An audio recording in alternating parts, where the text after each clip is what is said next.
Hello guys, meron lang po ituturo sa inyo. Kasi pag mamaya, hindi nyo pa ito alam. Ito po ang itsura ng 100,000 pesos. Dahil bago pa siya, manipis. Manipis, oo, manipis. So ito po ang itsura ng 100,000 pesos.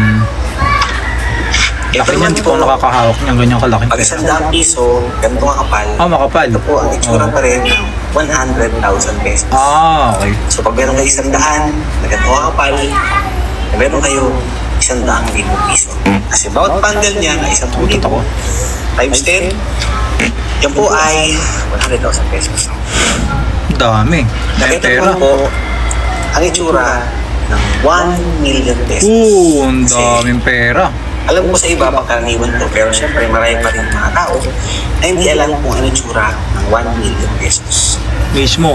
Pero itong mga to, props ko lang para panoorin nyo. Pero talagang ko sa inyo, itong bagay. Kung ikaw po, yung tao ngayon na nagtatrabaho at kumikita ka ng ganito, Malaki nga, oh.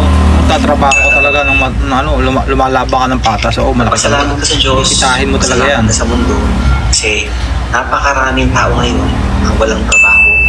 At Madami. hindi ka alam kung paano sila magkakapera. Kaya magpasalamat ka, kahit konti lang yan. Alam ko, alam mo na yun.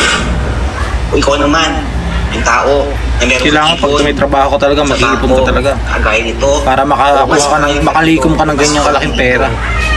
Magpasalamat ka. Kasi kahit gaano man yan kakunti o gaano man yan karami, maraming tao ang walang ipon. Meron lang Oo, yun. silang trabaho. Kaya Mismo. nakakalaman ka pa rin. Kaya magpasalamat ka. Pero ito, yung bagay na pinakamahalaga na baka hindi mo alam. Kapag ito, nailabas mo na, pinambayad mo na ng utang mo, o kaya pinambili mo na ng pangarap mo, pinasweldo mo sa mga tao, ay pamigay mo sa pamilya mo, na ibahagi mo sa iba, magpasalamat ka. Yan ang mahalaga. Kung wala ka ng pera ngayon dahil nagamit mo na, magpasalamat ka.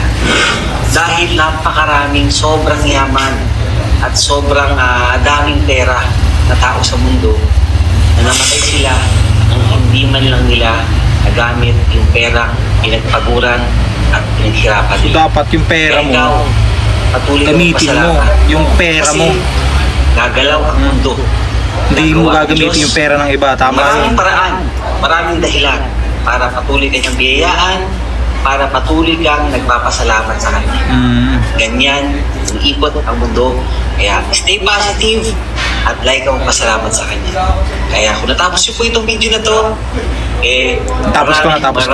maraming salamat po. Wala ka naman, And brother. I love you.